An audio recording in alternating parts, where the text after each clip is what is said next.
자, 오늘 우리 같이 말씀 보도록 하겠습니다. 오늘 우리에게 주신 말씀은 창세기 1장 26절로 28절까지의 말씀입니다. 창세기 1장 26절로 28절까지의 말씀. 찾으셨으면 우리 같이 한 목소리로 같이 교독하도록 하겠습니다. 하나님이 가라사대 우리의 형상을 따라 우리의 모양대로 우리가 사람을 만들고 그로 바다의 고기와 공중의 새와 육축과 온 땅과 땅에 기는 모든 것을 다스리게 하자 하시고, 하나님이 자기 형상 곧 하나님의 형상대로 사람을 창조하시되 남자와 여자를 창조하시고, 하나님이 그들에게 복을 주시며 그들에게 이르시되 생육하고 번성하여 땅에 충만하라. 땅을 정복하라. 바다의 고기와 공중의 새와 땅에 움직이는 모든 생물을 다스리라 하시니라. 아멘. 2014년도 이제 새해도 오늘로 이제 셋째 주가 되었습니다. 올 한 해도 하나님의 새로운 은혜가 여러분 각 심령마다 가정마다 또 우리 교회에 정말 올해는 주님의 특별한 그런 은혜가 있기를 주님의 이름으로 기원합니다. 사실 오늘 제가 설교할 말씀은 1월 첫 주에 준비한 말씀인데 이렇게 해서 셋째 주에 하게 되었습니다. 그래서 제가 이렇게 가만히 보니까 오늘 말씀은 설교 말씀이라기보다는 좀 특강식이 될 것 같아요. 내용도 그렇고 좀 말씀의 분위기도 그렇고, 그래서 오늘은 좀 제가 사실은 막 강력하게 막 하고 싶었는데 그걸 못할 것 같아요. 그냥 말씀을 배운다 생각하시고, 또 특별히 우리 오늘 제목이 아담아 일어나다인데 우리 남성 우리 성도님들 다시 한번 아담이, 우리가 다 모두가 아담인데 정말 내가 한번 일어나 봐야 되겠다는, 무엇으로 일어나고 어떻게 일어나고 정말 한번 말씀 가운데서 은혜를 받으시고 새로워지는 여러분 다 되시기 바랍니다. 목사님께서 저에게 오늘 이렇게 가정에 대해서 말씀을 드리라고 한번 해보시라고 했는데 제가 한번 생각해 봤습니다. 제가 과연 좋은 아빠일까? 좋은 남편일까? 그래서 만약에 평가를 받는다면 몇 점을 받을 수 있을까? 근데 묻지 않았습니다. 왜냐면은 자신이 없어요. 그렇잖아. 저는 그래, 내가 그동안 니네 먹여주고 정말 해준 게 있는데 그래도 좀 꽤 나올 것 같은데 막상 또 낙제 점수가 나오면은 제가 또 그럴 거야. 상처도 받을 테고 배신감도 느낄 테고. 근데 사실은 그것보다도 제가 자신이 없었어요. 내가 생각할 때 좀 좋은 아빠일 것 같지 않아서 사실은 묻지 않았습니다. 그래서 오늘 우리가 아빠로 또 우리 남자로 또 하나님의 자녀로 정말 우리 아담이 일어나야 되는데 말씀 가운데 은혜를 받으시기 바랍니다. 자, 오늘 우리가 읽은 말씀, 창세기 말씀 나와 있는데 오늘은 참 이상한 날인 것 같습니다. 저희가 교회 오면서 늘 차 안에서 설교 말씀을 듣던지 찬양을 듣던지 하는데 저희가 오늘 집에서 딱 나오면서 들었던 설교 말씀이 사도행전 16장이었어요. 그래서 그 말씀을 쭉 듣고 왔거든요. 그 목사님이 또 사도행전 16장을 하시는 거예요. 이상하다 했어요. 또 이상한 게 뭐냐면은 저희가 교사 교육을 하거든요. 교사 교육을 하는데 오늘 읽을 말씀이 창세기 1장 26절이에요. 근데 오늘 저녁 예배 또 이 본문이 창세기 1장 26절이에요. 그래서 하나님이 오늘 특별한 무슨 말씀이 있으시려나 보다. 왜냐면은 성경에서 똑같은 말씀을 반복해서 2번 하시면은 강조하시는 거거든요. 그래서 오늘 낮 예배도 그렇고 저녁 예배도 그렇고 아마 하나님께서 연초부터 우리에게 하나님의 말씀으로 우리에게 은혜를 주시려고 한 것 같습니다. 하여튼 오늘 말씀 가운데서 새로워진 여러분 되시기 바랍니다. 천지를 하나님이 창조하셨습니다. 그리고 만물을 다 창조하셨죠. 동물도 만들고 고기도 만들고 식물들 만들고, 그리고 나중에 아담을 창조하셨습니다. 혹시 천지 창조라는 영화를 보셨다면은 보신 분들 알겠지만 아담을 창조하는 그 모습을 감독이 어떻게 그렸죠? 아담 창조하는 거 혹시 못 보셨어요? 이 천지 창조에 관한 영화도 있고 만화도 있고 굉장히 많은데 제가 인상 깊게 본 건 뭐냐면은 진흙에서 싹 사람이 일어나는 그런 모습으로 아담 창조를 그 감독이 그렸거든요. 진흙에서 싹 사람이 일어나는데 되게 멋있었어요. 하여튼 그렇죠? 예, 생각이 나시던지 보신 분도 있을 것입니다. 근데 이렇게 아담을 창조하셨는데 아담을 창조하고 이렇게 보니까 뭐 좀 아담이 외로운 것 같아요. 왜냐면은 다른 동물들은 다 짝이 있는데 아담은 짝이 없어갖고 늘 동물들하고만 노는 거 보아가지고 하나님께서 안 되겠다 해서 여자를 창조하셨죠. 그래서 하와를 창조하셨습니다. 그래서 아담과 하와를 창조하시고 드디어 인류 역사상 최초의 가정이 시작이 됩니다. 그러니까 우리 인간의 사회 조직 중에서 가장 먼저 일어나는 건 교회가 아니고 사실은 가정이라는 것입니다. 그래서 가정이 그만큼 중요하다는 것이겠죠. 근데 문제는 뭐냐면은 이 정말 아름답게 창조하시고 정말 아름다운 그런 가정을 주셨는데 이 선악과라는 그 죄를 범하고 말았습니다. 그래서 결국은 우리가 생각할 때는 선악과 하나 따먹은 게 뭘 그렇게 큰 죄냐 생각하지만은 사실은 그 선악과 사건을 해서 하나님이 아름답게 창조하신 이 창조의 질서가 다 무너지고 말았어요. 가정도 파괴되고 동물들도 서로 잡아먹게 되고 이 땅에 죄가 들어오고 그리고 마귀가 다스리는 그런 세상이 되고 말았습니다. 그리고 우리 인간을 하나님께서 에덴에서 살게 하셨는데 에덴에서도 쫓겨났어요. 이 에덴이라는 곳이 사실은 기쁨이라는 곳이거든요. 아까 우리가 수업 때 했지만 기쁨의 동산에서 쫓겨났어요. 그러니까 기쁨의 동산에서 쫓겨났다는 얘기는 뭐냐면은 불행의 시작이라는 거겠죠. 기쁨에서 이제 떠났으니까. 그래서 인간에게는 막 불화가 시작되었습니다. 그래가지고 이제 가정마다 문제가 발생하기 시작했어요. 이 아담의 가정에도 막 문제가 생겨납니다. 서로 핑계를 대고 그리고 죄값으로 인해서 저주를 받아서 이제 아담은 나가서 땀을 흘려서 수고해야 되고 또 하와는 아이를 낳을 때 해산하는 고통을 당하게 되고 근데 또 문제는 뭐냐면은 형제끼리 싸운 게 아니죠. 형이 동생을 죽이는 그런 또 살인의 그런 일들이 가정 안에서 일어나고 말았습니다. 처음부터. 그래서 가정들마다 문제들이 처음 인간을 창조한 그 가정부터 시작해서 오늘날까지 가정의 불화로 고통을 받는 사람들이 굉장히 많이 있다는 것입니다. 가정이 지옥으로 바뀌어버렸어요. 하나님은 가정을 에덴으로 만들어주셨는데 그 가정들이 깨지다 보니까 지옥이 되고 말았다는 것입니다. 그래서 갈수록 많은 가정들이 여러 가지 문제로 어려움 가운데 살아가고 있습니다. 요즘은 특히 경제 문제가 어렵다 보니까 경제적으로 어려움을 겪죠. 경제가 어려지면은 이혼율도 높아집니다. 그리고 또 자녀 문제들, 또 부부간의 문제, 또 여러 가지 집안의 문제로 어려움을 겪고 있습니다. 이렇게 가정에 어려움이 오면은 특별히 더 남자들이 힘을 잃어버리는 경우가 많이 있습니다. 특별히 우리나라는 이 IMF라는 걸 경험하면서 남자들, 특히 아빠들, 가정의 권위들이 굉장히 많이 추락하고 말았습니다. 요즘 학교에서 어떤 일이 벌어지냐면 남자애들이 남녀공학을 가려고 하지 않습니다. 왜냐하면 남녀공학 가면은 여자들이 다 공부를 잘하거든요. 그러니까 남자들은 이 등급이 밀리는 거예요, 여자들한테. 그렇죠? 뭐 특별반 한 30명 뽑으면은 20명은 여자예요. 남자는 10명이고. 그리고 이제 남자반, 여자반을 반 평균을 내잖아요. 그럼 10개 반이 있으면 1등부터 5등 여자반, 6등부터 10등까지 남자반이에요. 그러니까 남자애들이 어릴 때부터 밀리는 거예요, 이제 여자들한테. 그렇죠? 주눅이 들 수밖에 없죠. 그럼 취직할 때는 어떻게 돼? 취직할 때 뭐 교사를 뽑죠? 뭐 거의 70%, 80% 여자예요. 공무원을 뽑죠? 다 여자예요. 그러니까 시험 봐서 뽑는 거는 다 여자가 돼버리는 거예요, 이제. 그러니까 남자들이 이제는 이게 도대체 이거 아들 낳아서 써먹을 때가 있나 막 싶은 거예요, 이제는. 이게 구실을 못하니까 이게 뭐 취직도 안 되고 난리가 났죠, 이제. 그렇죠? 가정마다 그런 문제가 있습니다. 그래서 요새는요, 여자들이 막 대세인 것 같아요. 우리 뭐 멀리 갈 것도 없이 우리 학생부를 예를 들면은요, 남자 한 명밖에 없어, 한 명.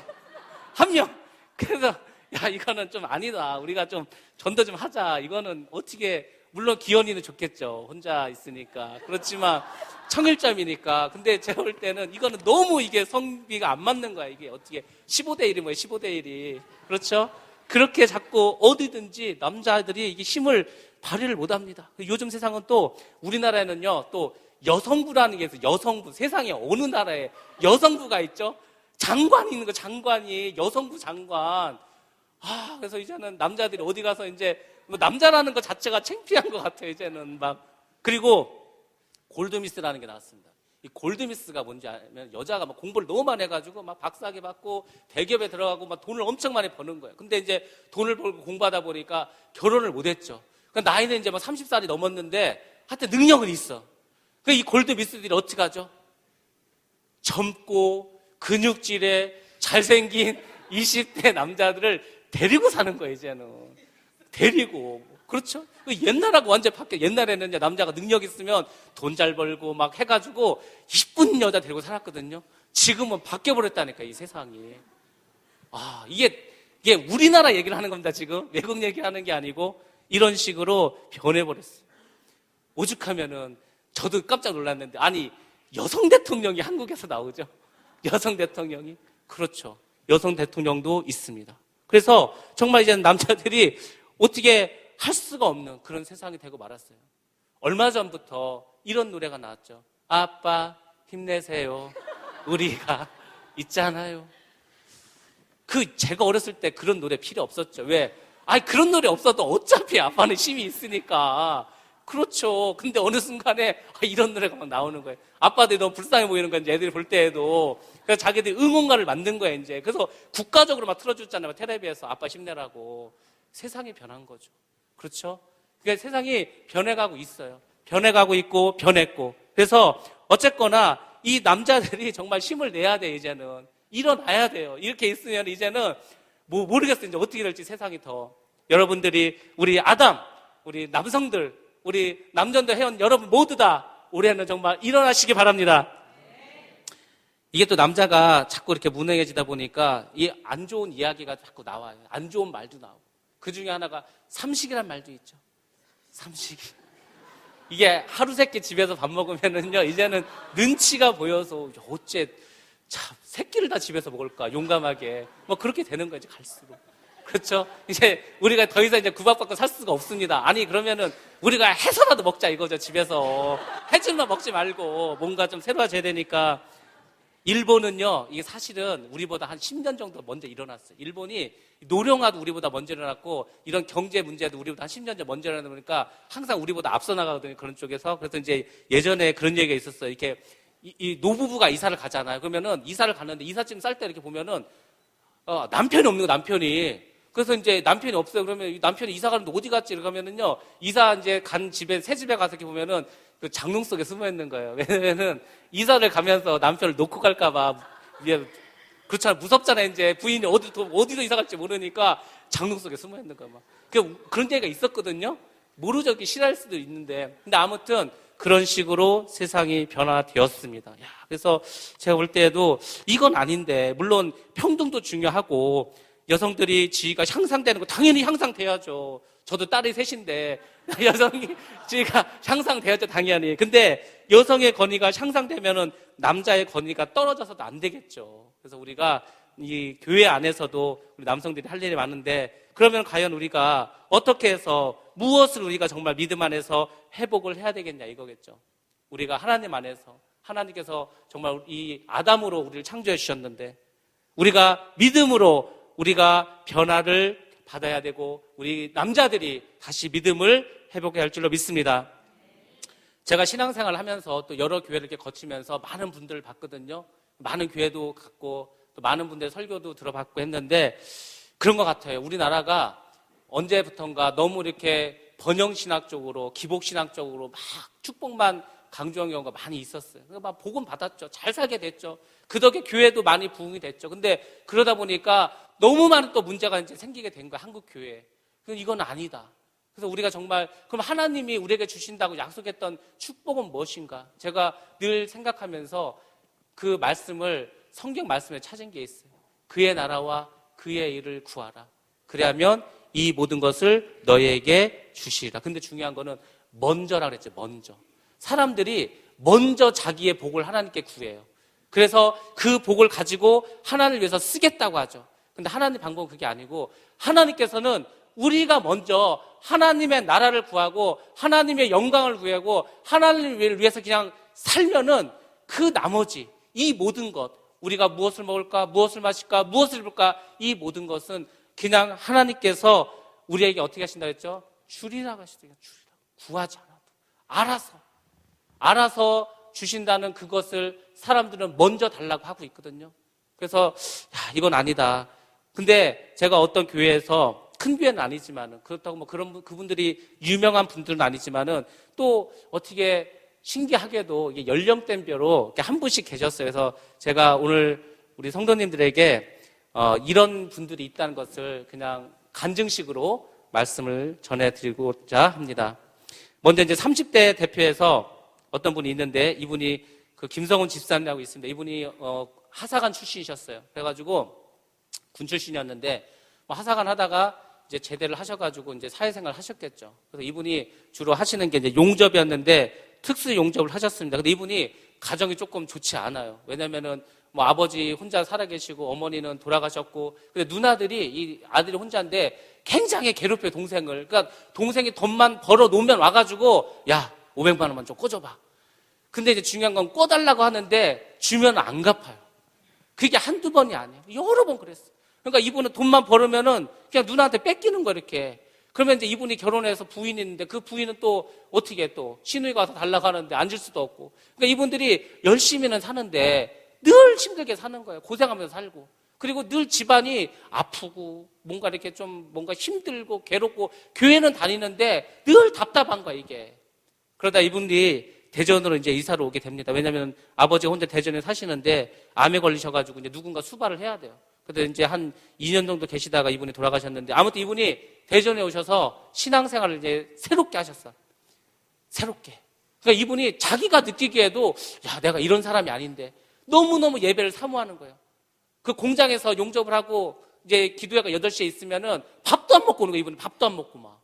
그리고 이분이 뭔가 이렇게 자기 스스로가 내가 이제 이렇게 살면 안 되겠다. 내가 정말 말씀대로 살아야 되겠다. 내가 은혜를 받아야 되겠다. 그 마음속에 그런 마음이 막 일어나니까 막 자기가 막 그 군인들도 그런 게 있잖아요.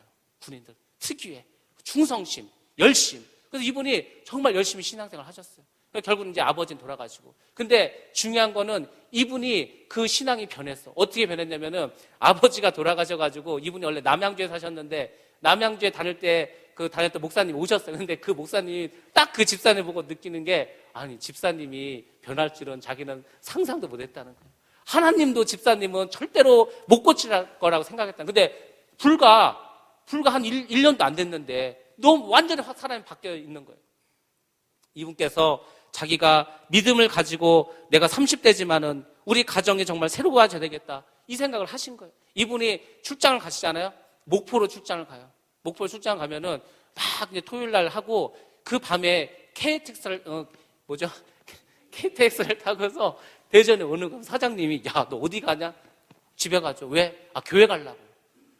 신기한 거죠. 사장 입장에서는 뭘 목포에서 아니 목포에는 교회가 없냐? 아니라는 거예요. 나는 우리 교회를 가야 되겠다는 거예요. 그래서 뭐 그 피곤한 몸을 이끌고 목포에서 오시는 겁니다. 예배를 드리기 위해서.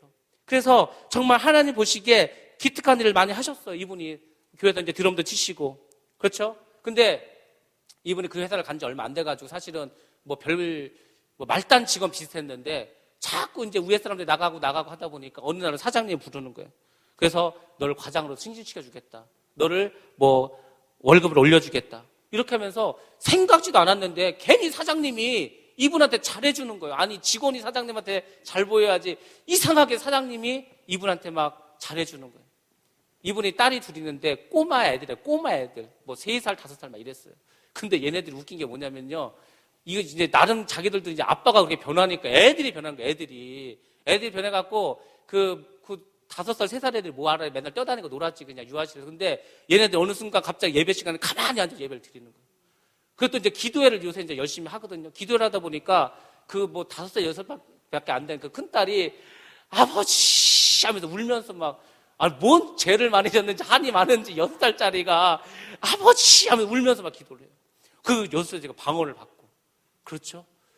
아빠가 변하니까 애들이 변하는 거예요. 어느 가정이든지. 어린아이인데도 아니 3살 5살짜리가 뭘 안다고.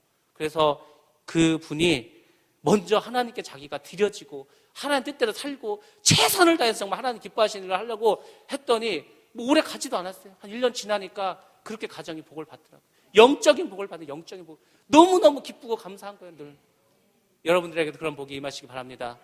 특별히 30대 되시는 분들 잘 들으시고 애가 어리다고 이렇게 하시면 안 돼요. 애가 어려도요 다 알아요. 아이고 뭐 이제 3살 5살인데 아니라니까요. 3살 5살이면요 다 알아요. 다 아빠가 뭐 하는지 다 보여요. 걔들 눈에. 30대 되시는 분들 이런 가정을 꼭 이루시기 바랍니다. 3살 5살인데 아버지 하면서 눈물 흘리면서 애가 기도할 수 있는 그런 가정이 되시기 바랍니다. 40대를 대표하시는 분이 있습니다. 이분은 원래 카센터를 하셨어요. 제가 이분은 옛날부터 잘 알아요. 카센터를 하셨는데 그게 안 돼가지고 그냥 이제 망해가지고 이제 서울로 갔다가 서울 가서 또 하다가 또 서울에서도 망했어.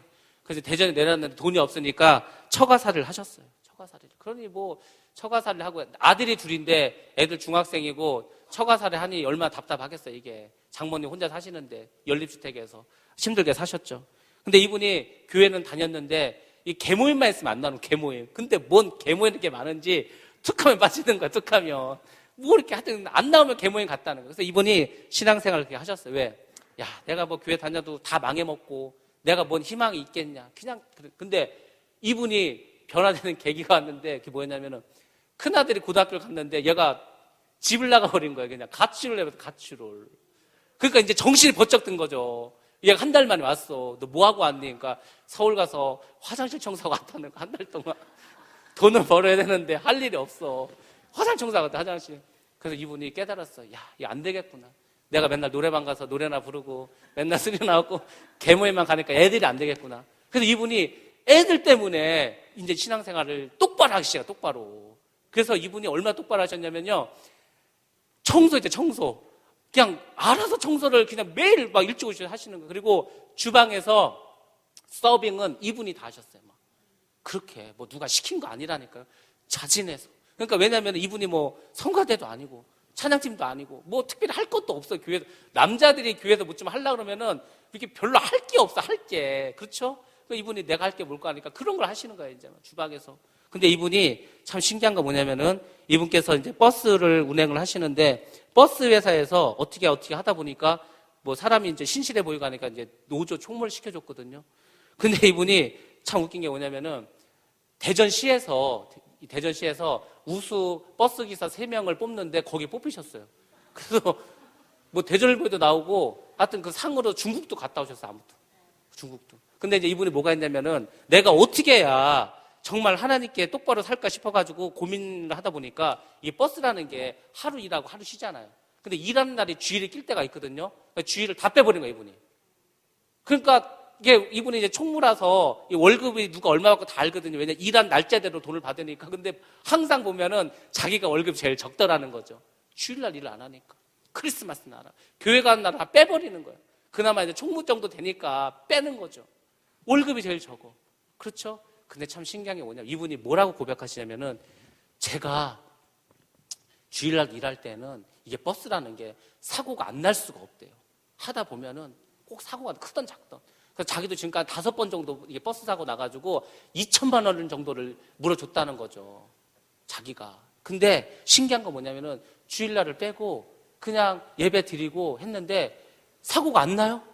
사고가 안 나는데 한 번 났어. 근데 그 사고가 어떤 사고냐면은 내가 당하는 사고 나서 그냥 트럭 가서 들이받았어. 막 차 다 깨지고 난리가 났어. 그러니까 딱 보기에는 저 정도면 기사는 죽었다. 근데 이분이 버스는 다 깨졌는데 이분이 별로 안 다쳤어. 그래도 막 버스가 너무 심하게 하고 막 트럭이 들이받으니까 입원을 하고 한 달 동안 그냥 먹고 자고 놀았어요.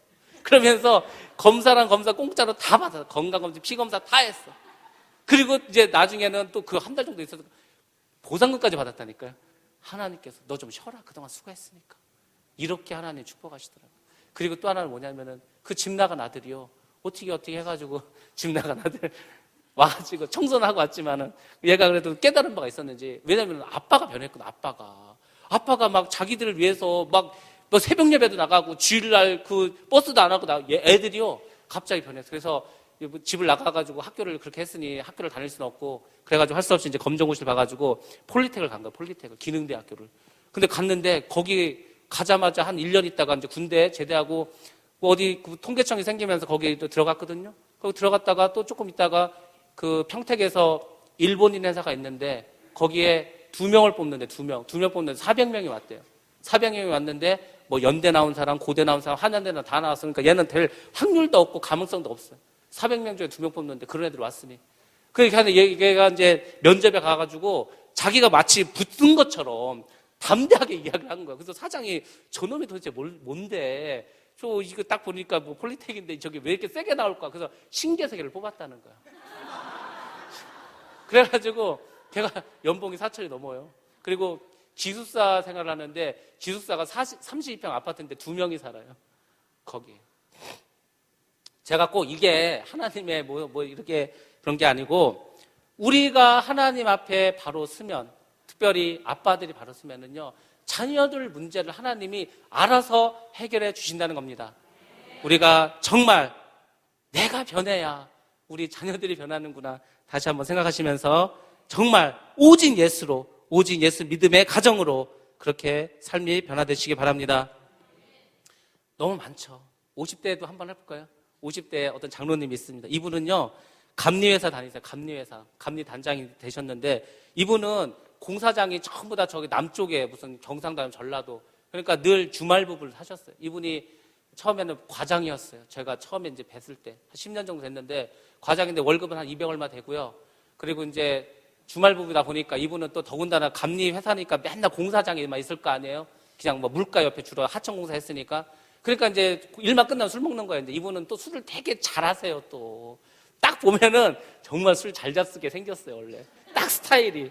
그러니까 뭐 밤마다 술을 먹는 거였죠. 근데 이제 여자 그 부인 집사님은 또 어디 기도를 잘못 받아가지고 귀신이 들어서 막 정신이 없는 거예요. 그러니까 이게 잘못하면은 가정이 망할 뻔해요. 가정이. 그러니까 이분도 야 이게 내가 지금 술 먹고 이럴 때가 아니다. 이게 지금 부인은 귀신 돼서 왔다 갔다 하고 애들은 또 무슨 막 멍하니 있고 그래서 이분이 안 되겠다. 그래서 이분이 정말 이제 회심을 한 회심을 정말 바울의 회심처럼 회심하시 이분이 완전히 변했다. 하여튼 뭐 그분도 이제 주말 부부니까 주말에밖에 대전에 못 오니까 올 때마다 새벽 예배 나와서 예배 드리고 또 예배마다 참석하시고 그리고 이분이 어쨌거나 또 교회를 그분께서 이제 교회를 할 때 이제 그분이 헌금을 하셔서 교회를 시작하게 됐어요. 지하지만 아무튼 그래서 이분이 시작했는데 이게 정말 웃긴 건 뭐냐면은 이분이 그렇게 하고 신앙생활을 한 2, 3년 했는데 승진을 하는데 과장이었는데 부장이 됐대 어느 날 그래서 부장 되셨나 보다 축하한다고 조금 있으니까 단장이 됐다는 거예요. 그런가 보다 했는데 조금 있으니까 이사가 됐다는 거예요. 그래서 그 회사가 한진그룹인데 그 그룹 사람들 그랬대. 혹시 회장님 빽이냐고 어떻게 과장에서 5년 만에 이사가 되냐고. 그쵸? 자기도 모르는 거 자기. 근데 사실 그분이 어떤 복을 받으셨냐면은 직장인으로서 받을 수 있는 최고의 복을 주시겠다고 했던 거 하나님께서. 직장인으로 받을 수 있는 뭐 직장인이니까 셀즈맨이 뭐 셀러리맨이 뭐 사장 되기는 좀 쉽지 않고 이사까지 하신 거죠. 이사를 하는데 또 웃긴 건 뭐냐면은 다들 이게 공사장이 어려웠는데 이분은 감리단장인데 주로 어디 하청공사를 하시거든요. 근데 이게 또 이명박 대통령이 대통령에서 4대강을 한다 그래가지고 이쪽은 일이 끊이지가 않는 거예요. 그래서 또 하나님께서 그 가정을 뭐 물질적인 거는 뭐 말할 것도 없고 자녀들이 너무너무 변화됐어요. 야, 어떻게 애들이 저렇게 변화될 수가 있을까? 뭐 우리가 상상도 할 수 없을 정도. 그 딸이 있는데 얘가 조금 그랬어요. 우리가 볼 때도 걱정이 됐어. 쟤 어떻게 쟤 대학 갈란가, 쟤 결혼할란가 막 걱정됐어. 걔가 지금 얼마나 믿음의 용사가 됐는지요. 취직을 했는데 자기네 그 회사 동료 언니들이 술을 잘 먹어서 자기는 이 회사를 그만두겠다고 그랬더니 사장님이 내가 쟤네들 자를 테니까 너는 남으라 그랬다는 거야. 쟤네들 다 잘라올 테니까. 하나님께서 그렇게 역사하시더라고요. 아빠가 변하니까 자녀들이 변하면서 가정이 변하면서 이러한 것들이 우리에게 넘쳐날 줄로 믿습니다. 뭐 50대까지만 아담이 아니겠죠. 60대 이후도 많습니다. 60대 이후도.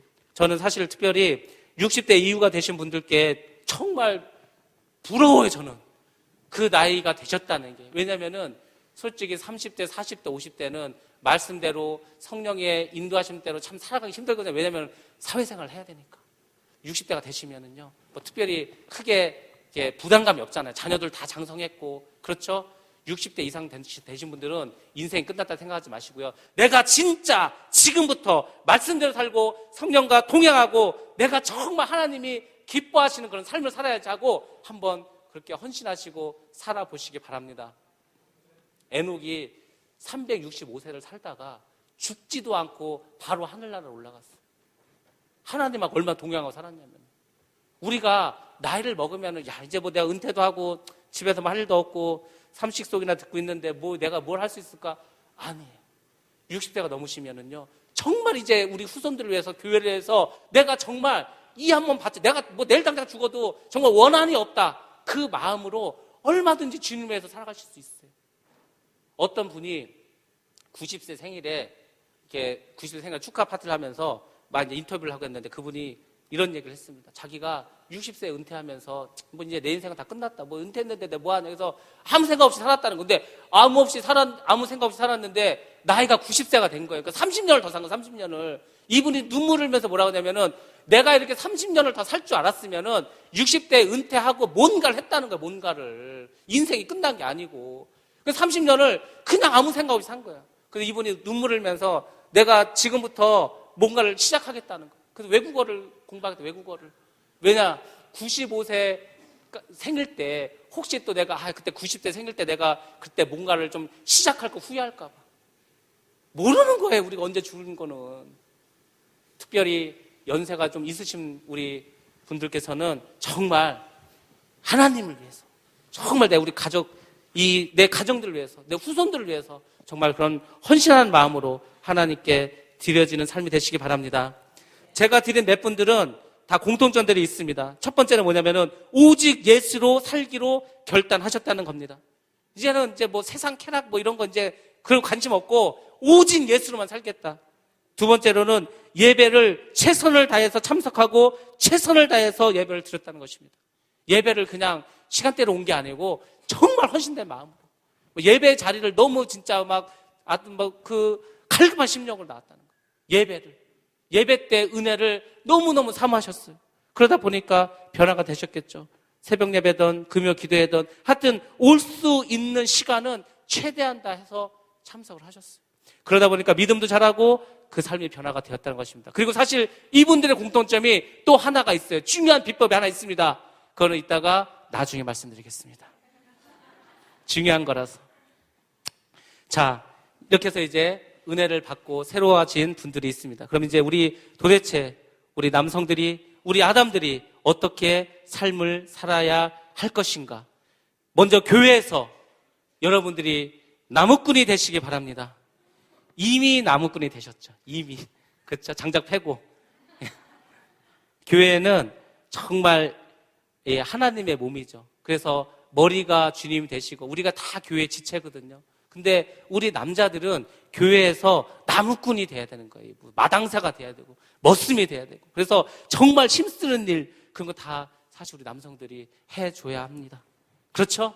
그래서 제가 그 나무꾼 돼가지고 이렇게 장작 패시는 거 보면서 야, 우리는 그래도 진짜 이미 나무꾼이 됐으니까 벌써 이제 한 가지는 됐구나.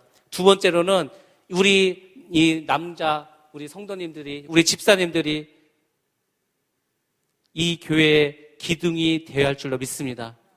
제가 이상하게 교회에 대해서 늘 기도를 하잖아요. 교회에 관해서 기도하면은 하나님께서 늘 우리 남자 성도님들은 교회의 기둥이라고 말씀을 해주세요. 교회의 기둥. 그래서 우리 남자 성도님들이 정말 이 교회의 기둥이다 생각하시고 내가 정말 이 교회에 뼈를 묻으리라 이런 각오를 가지시고 내가 정말 이 교회에서 내가 할 일이 무엇일까 그거를 늘 찾아보시기 바랍니다. 어느 목사님이 미국에 이제 교회를 가셨어요. 미국 교회를 가셨는데 이게 또 서양 사람들이 이게 좀 나이를 들으면은 50대인지 60대인지 70대인지 구별이 안 가요. 다 그렇게 똑같이 보여가지고. 근데 어떤 분이 교회를 청소하고 있더래요. 그래서 저분이 사찰 집사님인가 해가지고 뭐 그렇게 봤대요. 근데 얼굴이 막 너무너무 기쁨이 있는 거야. 막 웃으면서. 그래서 이제 물어본 거 이제 목사님한테 저분이 뭐 사찰 집사님인가 했더니 저분이 노벨상을 받으신 분인데 자기 교회 교인이래요. 연세가 80대래요. 근데 그분은 교회에 와서 일하는 걸 너무너무 행복해 한다는 거야.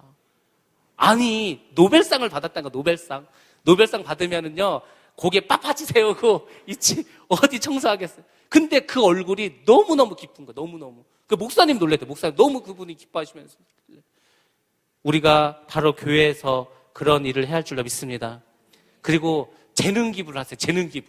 우리 남자 성도님들 자기가 가지고 있는 뭐 직업이 됐던 기술이 됐던 자기가 갖고 있는 거를 자꾸 교회에 재능 기부처럼 하시기 바랍니다. 그래서 자꾸 할 일을 찾으셔야 돼요. 우리게 일을 이렇게 만들어서 드리고 싶어도 이게 한정된 게 많거든요. 사실 그러니까 스스로가 정말 화장 청소는 내가 진짜 독점해야지 뭐 이런 욕심을 가진다든지 뭔가를 하여튼 가지세요.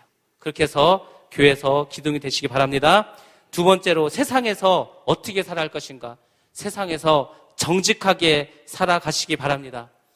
정직하게 산다는 게요, 첫 번째 힘들어요. 두 번째, 손해를 봐요. 그렇죠. 정직하게 살면, 장사도 정직하게 하면은요, 손해봐요. 바보란 소리 들어요.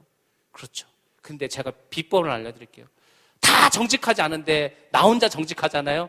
처음에는 힘들어요. 처음엔 손해봐요. 근데 그게 얼마인가 소문이 나요. 그러면은, 다른 사람들은 상상할 수 없는 일들이, 그게 사업을 하시던, 직장 생활을 하시던, 어떤 일을 하시던 간에 정직한 사람을 하나님께서 들어 쓰실 줄로 믿습니다. 거룩이란 말이 있죠, 거룩. 내가 거룩하니 너희도 거룩하라. 하나님께서는 늘 우리에게 거룩하기를 원하시거든요. 이 거룩이란 말이 첫 번째 뜻이 뭐냐면은 구별되다는 뜻이 있죠. 그러니까 세상 사람들하고 우리는 구별돼야 돼요. 똑같으면 안 되지. 예수 믿는 사람이나 안 믿는 사람이나 똑같으면 안 되죠. 근데 제가 아까 우리 선생님들하고 교육할 때 말했지만 예수 믿는 사람이 있고 절에 다니는 집이 있는데 항상 절에 다니는 집은 친절하게 잘하는데 교회 다니는 사람, 이 집은 이게 아니에요. 막 보면은. 오히려 교회 다니는 사람이 더 각박해. 더 말이 많어. 더 짜증나게. 그런 게 있어요. 그러면 안 돼. 교회 다니는 사람은 기본적으로 베풀어야 돼요.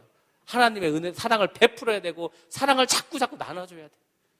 여러분께서 사회생활을 하시면서 그렇게 정직하게 살아가시면은 하나님께서 여러분들을 구별되이 사용하십니다. 그리고 또 거룩하다는 말은 특별한 말이 있어요. 특별하다. 내가 특별하게 살잖아요. 하나님께서 우리를 특별하게 사용하실 줄 믿습니다. 여러분들께서 어느 곳에 있든지 정직한 삶을 살자면은 하나님이 그를 보시고 우리를 특별하게 존귀한 삶으로 변화시켜 줄 줄 믿습니다. 두 번째로는 믿음으로 살아가시기 바랍니다. 이 믿음으로 살아야 돼, 우리가. 말씀대로 살아야 되고, 기도하면서 살아야 되고, 하나님께서 원하시는 삶을 살아야 되고, 하나님이 기뻐하시는 삶을 살아야 되고, 그렇게 살아가야 돼요. 믿음으로 살아가기가 왜 힘든지 아시냐면 세상 사람들 믿음이 없어요. 교회를 다니는데 믿음이 없어요. 그러니까 나 혼자 믿음으로 살면은 왕따 당하기 쉬운 세상입니다. 왕따. 그렇죠? 이게 애들이고 어른이고 뭐 왕따에 대한 두려움이 있는 것 같아요. 제가 말씀드렸잖아요. 스스로 왕따가 되라고, 스스로. 너희가 나를 왕따시키는 게 아니고 내가 니네 다 왕따시킨다. 이렇게 사시라니까요. 안 그러면은요, 죄악된 세상 속에서 같이 어울려 살 수밖에 없어요. 처음에는 막 우리가 이렇게 구별되게 살면은 욕하죠. 아이고, 지 혼자 잘났네. 야, 나도 집사야. 하면서 막 하죠. 근데 그렇게 하다 보면은 그 사람들이 이제 우리에게 와서 하나님께서 항상 그러거든요. 우리의 원수를 가만히 안 놔두세요. 그 원수를 우리 발 앞에 무릎 꿇게 만들어 주실 줄 믿습니다. 성경을 보면요, 너무나 많아요. 엘리사가 엘리야 쫓아다닌다고 얼마나 많은 생도들이 와서 욕하는 줄 알아요. 근데 그 엘리사가 엘리야를 옷을 들고 막 요단강을 치니까 갈라졌거든요. 그 생도들, 욕하던 생도들 쫓아서 다 거기에 무릎 꿇었어요. 다윗 말할 것도 없죠. 우리가 말씀대로 살고 믿음대로 살고 처음에 욕먹어요. 욕먹죠. 근데 그렇게 계속 하다 보면은 하나님께서 그 우리를 조롱하고 우리를 욕하던 자들이 우리 발 앞에 무릎을 꿇게 하는 그런 역사를 우리에게 내려주실 줄로 믿습니다. 네, 마지막으로 이제 우리가 가정에서 할 일에 대해서 말씀드리겠습니다. 이제 드디어 마지막 나는 비법을 말씀드리도록 하겠습니다. 우리 이 아빠들이 어떻게 가정에서 해야지 자녀들이 변할까? 아까 뭐 여러 가지 공통점을 말씀드렸죠. 오직 예수로 살았다. 예배를 정말 성공적으로 드렸다. 세 번째가 뭐냐면은 가정에서 제사장이 되라는 것입니다. 가정에서 제사장이 돼야 돼요. 아빠들이. 가정에서 제사장 드리려면 가장 좋은 게 뭐죠? 가정 예배를 드리면 될 줄로 믿습니다. 이게요, 가정에서 예배를 드려보세요. 진짜 아이들한테 좋아요. 아빠가 이제 만만해 보이지 않는 거야. 가정에서 제사장이 되세요. 정말 중요해요. 영적으로. 아니, 각 가정마다 우리 아빠들을 다 제사장으로 하나님이 삼아 주셨는데, 다 텔레 보고 잠자고 누워 있는데, 제사장의 임무를 소홀히 하고 있는데 어떻게 가정이 믿음대로 나아갈 수가 있겠습니까? 여러분들이 가정에서 제사장이 되어서 가정 예배를 드리고 그렇게 해서 자녀들과 대화를 하고 또 변화된 모습을 보여주면은 아이들이 알아서 변화될 줄로 믿습니다. 가정 예배를 드릴 때 좀 어려운 게 있겠죠. 그러면은 그냥 찬양을 드리고 말씀을 보고 이렇게 하면 돼요. 아니면요, 가정 예배 드릴 수 있는 교재도 너무너무 많아요. 너무너무. 그리고 우리가 또 교사 교육을 계속 매주 하거든요. 2시 반부터. 그러면은 거기 참석하셔서 또 공부도 하세요. 제가 늘 교재를 넉넉히 복사해두고 있습니다. 아무든지 오셔서 같이 배우시고 그 가정에 가서 또 이렇게 하시고, 그래서 가정을 자꾸 천국으로 만들어 가야지 변화될 줄로 믿습니다. 제사장이 되면은 여러분의 가정이 다 변화될 줄로 믿습니다. 두 번째로는 가정부가 되세요. 그것도 되게 싫으신가? 아멘 아무도 안 하신. 아니 왜 가정부가 돼야 되냐면은 남의 처자식이 아니잖아요. 이거 다 내 처자식인데. 아니 뭐 가정부 되면 좀 안 됩니까? 가정부가 다 되시기 바랍니다. 아낌없이 주세요. 그냥 누워서 받아먹지 마시고. 저는 지금까지 결혼해서 내가 차려준 게 많은가 차려진 걸 받아먹은 게 많은가 셀 필요도 없어요. 이거는 왜? 압도적이거든요. 압도적. 저는 아니 밖에 나가서 일하다 와서도요 제가 밥 차려줘요. 다 집에 있는데 제가 일하다 와서 집에 와가지고 밥 먹을 때 됐네? 그럼 밥 차려줘요. 밥하고.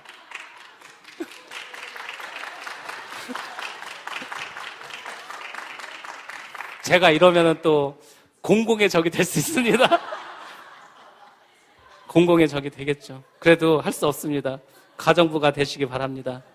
제가 이 주부 생활이 한 17년, 18년 되는데 정말 힘들 때요. 정말. 잊지도 않습니다. 한 이맘때 됐어요. 이맘때 겨울방학인가 그랬는데 저 사모가 그 베란다에서 하여튼 이불을 털다가 거기서 이렇게 뒤로 넘어져가지고 여기 꼬리뼈에 금이 갔어요. 근데 그때 방학이었거든요. 방학이라는 얘기 뭐냐? 애들 셋이 다 집에 있다는 거 아침부터. 그러면은 아침, 점심, 저녁을 다 해줘야 된다는 거예요. 그렇죠. 근데 이제 문제는 뭐냐면은 제가 막 방학이라 또 수업도 하러 왔다 갔다, 그러니까 수업하러 갔다 와서 밥 해주고 나와서 또 나가서 수업하고 또 와서 밥 해주고 그렇게 이제 2주, 3주를 했더니요. 여기 자꾸 가려운 거야, 여기가. 그래서 이게 뭐지? 주부수치. 주부수치. 저는 이렇게 장갑 안 끼거든요. 맨손으로. 그래서 그리고 진짜 너무너무 몸이 피곤해서 이게 저기 집안일을요. 한번 시험 삼아 한번 해봐요. 시험 삼아. 이거는 힘이 없으면 못해요. 밥하는 거 쉬울 것 같죠? 삼식이 정말 되면 안 되시는 이유가 뭐냐면요. 하루에 밥을 제가 3끼를 진짜 해봤어요. 근데 밥을 하려면 이제 준비를 하죠? 준비하는 1시간이요. 먹고 치우고 하면 1시간이죠. 그쵸? 또 조금 지나면 또 이제 점심 준비해야 돼. 그러면 이제 점심 준비하죠? 그럼 또 이제 먹이죠? 또 치워요. 그러면 이제 또 조금 지나면은 또 저녁 준비해야 돼. 밥하면 하루가 가버리더라고. 그 틈틈이 청소 솔직히 못하죠. 청소는 손도 못 대고, 빨래 못하죠. 세탁기가 하는데도 못해요. 시간도 없고. 이 집안일이 진짜 여자가 할 일이 아니구나, 사실은. 좀 하나님께서 차라리 남자가 집에서 일하고, 여자가 나가서 돈 벌으라고 하시지. 집안일 이거요. 너무 힘들어요. 너무 힘들어요. 그리고 또 저는 이제 명절이 되면은, 명절 스트레스를 며느리가 받는 게 아니고 제가 받겠죠. 장손인데, 아들도 혼자인데. 그러면 이제 저희 어머니하고 이제 시장부터 봐야지. 시장 일단은 오정도 시장 가서 시장 다 봐. 그러면 또 한참 걸려. 과일 사야죠, 채소 사야죠, 버섯 사야지. 여기 또 건어물 가서 또 생선 우리 제사는 안 지내도 손님이 오니까 먹을 건 해야 될 거 아니에요. 그 시장도 하루만 보면 다 끝나. 또 꼭 빼놓은 게 있어. 빼놓은 게. 그러면 또 가서 또 사와야 돼. 어디 가서 사든지 사와야 돼. 그걸 하죠. 그러면요, 사기만 하면 돼요. 이게 따듬는 게 또 이게 장난 아니에요. 이게 꼬지죠, 꼬지. 꼬지 하려면요, 그거 게맛살에 해매 그 노란무 그거에다가 다 잘라갖고 또 일일이 껴야 돼, 일일이. 그러면 이제 그 전날 일일이 끼죠? 그러면 그 다음날 또 아침에 가서 아침부터 붙여야 돼. 그래서 제가 그걸 샀잖아요. 전기 이걸. 왜냐면은 브루스타를 2개, 3개 놓고 아무리 한들 이거 하나만 못한 거야, 이거 100개예요, 100개 한 번에. 쫙 깔고 막 돌려가면서. 그렇게 해도요, 서너 시간 걸려. 그렇게 해도 허리도 아프고 진짜. 그렇죠? 그래서 아무튼 가정에서 다 이렇게 가정부가 돼주세요. 왜냐면은 내 처자식이니까. 남의 처자식도 아니지.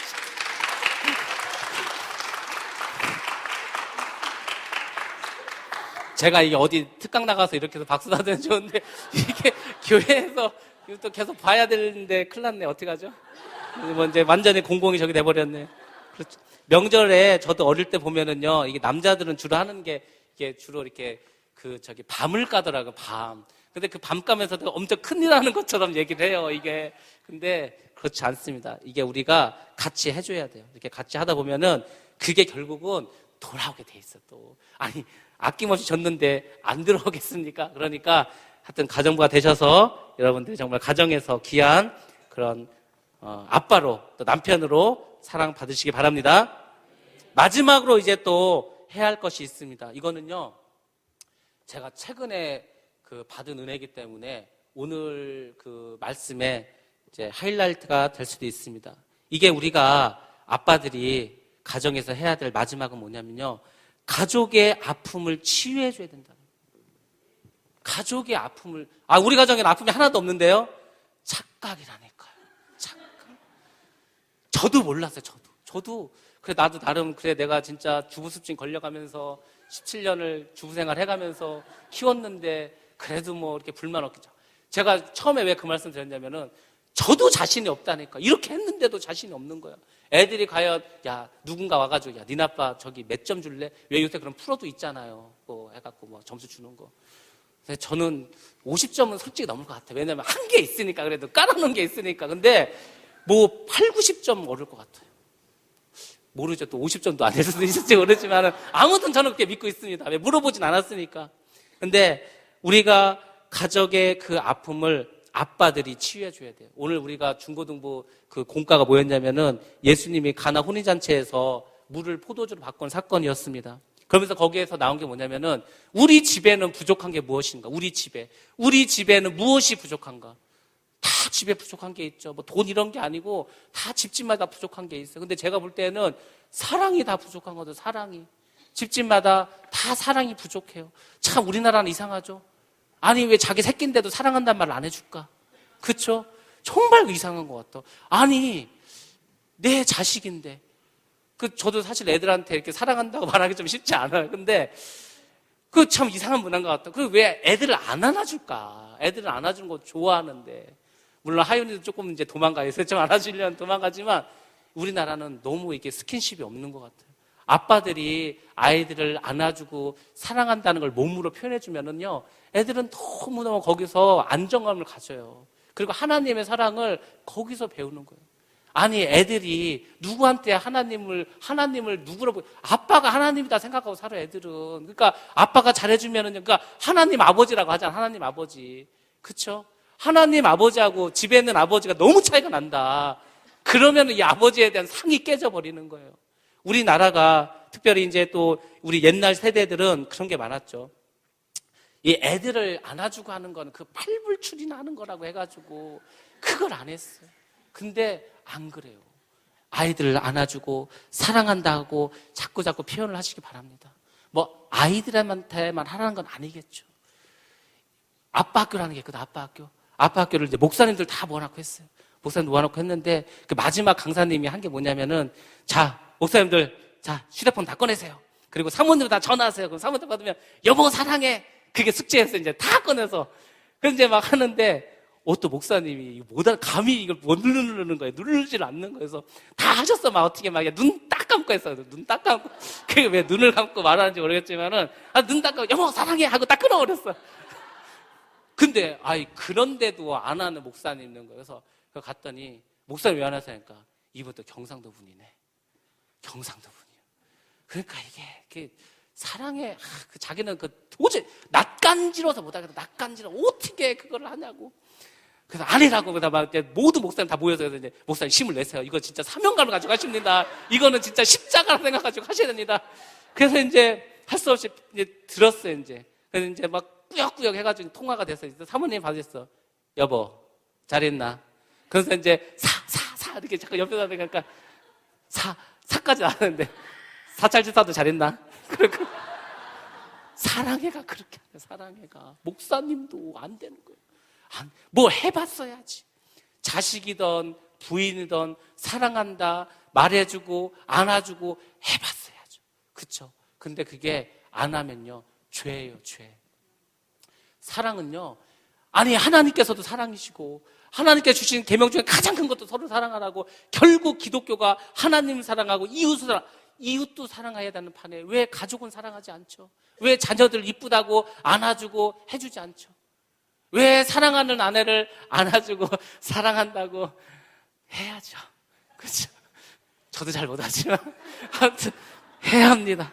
여러분들께서 그렇게 해서 가정에서 아픔을 치유해 줘야 돼요. 어떤 목사님이 한 번 기도하시는데 막 강력하게 하나님께서 너는 왜 네 부인을 외롭게 만들고 왜 너는 그렇게 네 부인을 무시하냐고. 기도하는데 뜬금없이 깜짝 놀래가지고 이분이 그 다음날부터 사모님한테 너무너무 친절하게 젠틀맨으로 변하셨어요. 그게 죄라는 거 같아요. 죄라는 거를. 왜 네 아내를 그렇게 무시하냐. 네 그 부인을 왜 존중하지 않냐. 하나님께서 막 청천벽력으로 그냥 번개불로 때리듯이. 그래서 이분이 그 다음부터 싹 변했어요. 막 사모님을 막 그냥 모시고 사는 거예요. 모시고 이제. 그렇게 돼. 그게 보기 안 좋나요? 보기 좋죠? 보기 좋다니까요. 여러분들이 그렇게 가정에서 뭐 제사장 되시고 일도 하시면서 이렇게 사랑으로 치유해 주시기 바랍니다.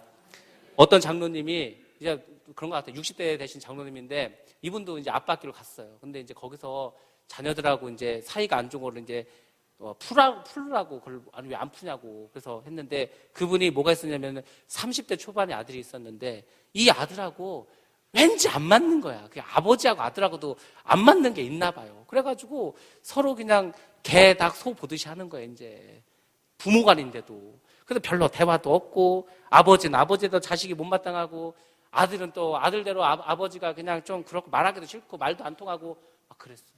그런데 이분이 장로님이 충격을 받은 거예요. 내가 이렇게 살면 안 되겠다. 그래서 이제 방법을 찾아야 되는데 방법이 또 안 나오는 게 생각이 안 나는 거예요. 그래서 이분 딱 집에 갔는데 아들이 그때 이제 주말이라서 토요일이라서 마루 위에서 이제 이렇게 앉아서 텔레비를 보고 있는 거예요. 그래서 이제 가가지고 야 좀 얘기 좀 하자 그러니까 벌써 아들이 얼굴이 굳어버리는 거야. 또 무슨 잔소리를 하려나 보다. 또 집에서 오랜만에 쉬면서 좀 있으려고 했는데 그렇죠? 그러니까 나름 이제 아들도 긴장이 됐어. 근데 이분이 그 아들 앞에 무릎을 꿇는 거예요. 무릎을. 그 아들이 깜짝 놀란 거예요. 이게 무릎을 꿇으니까. 그러면서 긴 말이 필요하냐요? 내가 미안하다고. 그러니까 그 한마디로 있잖아요. 아들이 같이 부둥켜 울었다니까요. 그 많은 말이 필요하지 않은 것 같아요. 내가 너 몇 살 때 어떻게 해서 너 혼냈지? 그거 미안해. 너 언제 이렇게 안 해도 돼요. 그냥 싹 모아가지고 한마디로 미안하다. 내가 미안하다는데 맞아요. 아버지 잘못했어. 이런 아들이 있겠어요? 아들이 같이 부둥켜 울었다니까요. 그래서 그냥 그걸로 딱 그 문제가 싹 해결돼 버렸어요. 그런 것을 우리 아빠들이 자녀들하고 해야 할 줄로 믿습니다. 저도 애들한테 야 혹시 아빠한테 불만 있냐? 아빠한테 혹시 뭐 이렇게 하고 싶은 말 있냐? 절대 말 안 해요. 절대. 신기하죠? 말 안 해, 말을. 그럼 저는 또 착각을 하죠. 불만이 없나 보다. 근데 나가서 또 불만을 다 말하죠. 다 나가서. 그래서 제가 생각할 때는 그게 아니구나. 정말 말 못할 아픔이 다 있구나. 우리 가정에 있어요. 모르는 것 뿐이에요. 그래서 한번 기도를 하세요. 가정 예배를 드리시고 예배를 드리시면서 우리가 하나님 앞에서 정말 서로 가족인데 피를 나눴는데 한 가족인데 왜 우리가 원수처럼 그동안 살았냐. 우리 이렇게 살지 말고 정말 사랑하면서 살아가자. 우리가 정말 우리가 하나님 기뻐하시는 가정이 되자. 이거를 누가 해야 되겠습니까? 바로 제사장 되는 아빠들이 다 해야 할 줄로 믿습니다. 그렇게 살아가야 돼요. 그렇게 변화돼야 돼요. 그런 가정이 모인 교회가 건강한 교회고 그런 교회가 하나님이 기뻐하는 교회고 그런 교회와 그런 가정이 이 땅에서도 천국을 이루면서 살아갈 줄로 믿습니다. 찬양을 한 곡하고 마치도록 하겠는데 우리가 잘 아는 찬양 중에 오늘 나는이라는 찬양이 있습니다.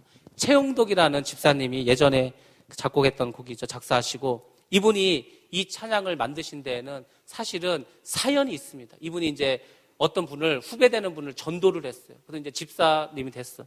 근데 하루는 그 후배하고 싸웠어. 왜 싸웠냐면 이 후배는 그러는 거예요. 아무리 형님이 선배님이 이 복음 찬송가를 이렇게 작곡하고 하더라도 그래도 복음성가고 찬송가고는 다르지 않냐고. 그러니까 이분은 그게 뭐가 다르냐. 복음성가 그러면 찬송가가 아니야. 이것도 다 하나님 찬양하는 거라고. 뭐 그런 거 갖고 말다툼이 좀 싸움이 났어요. 싸움이 나가지고 그냥 싸움이 난 상태로 이때 이제 헤어져 버렸어. 근데 이게 괘씸한 거야. 저것이 내가 전도에 왔더니 저것이 좀 컸네. 감히 나한테 뭐 이렇게 말이 많고. 그래서 이분이 막 생각할수록 막 짜증 나고 화가 났어. 근데 며칠 후에 이 후배가 와서 미안하다고 자기가 좀 경솔했다고 해서 사과를 하러 왔어요. 그래서 이분이 사과를 해줬어요. 그냥 그래 네가 잘못했지. 당연히 네가 사과해야지. 그런 마음으로 사과를 해줬어요. 그러고 며칠 있다가 이분이 교통사고로 죽어버렸어요. 그 후배가.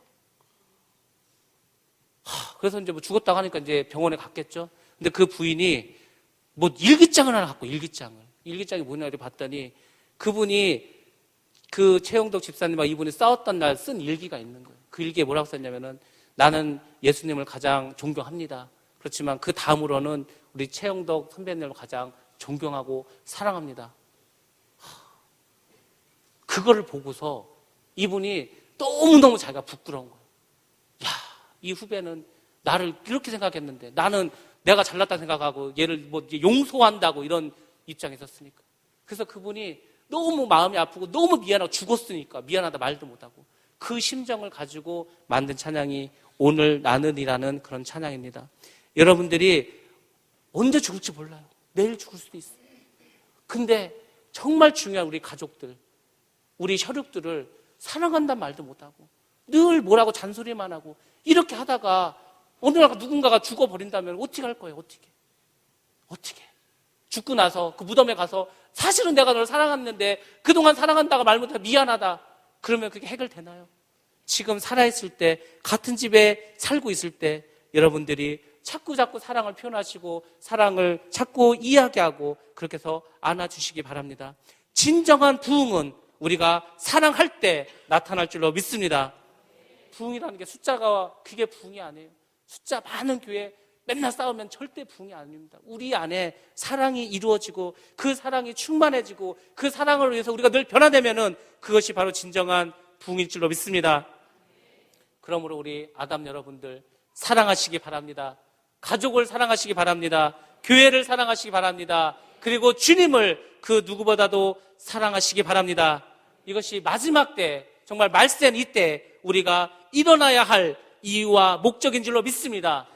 우리는 올 1년 동안에 정체성을 회복하시기 바랍니다. 오늘 우리가 읽은 본 말씀에 우리가 어떻게 창조되었습니까? 바로 하나님의 형상으로 우리가 창조된 줄로 믿습니다. 나는 하나님의 형상으로 창조된 존재라는 그 정체성을 가지고 살아가시기 바랍니다. 그러면은 우리의 삶이, 우리의 가정이 나로 인해서 우리 교회가 변화될 줄로 믿습니다. 사랑으로 다시 일어서시고 그래서 정말 하나님께서 그래 내가 아담을 창조할 때는 아담 네가 정말 이렇게 살기를 원했고 이렇게 살아가길 바랬다. 근데 그 모습을 바로 너에게서 보는구나. 이렇게 하나님이 기뻐하실 수 있는 그런 여러분이 모두 다 되시기를 주의 이름으로 기원합니다.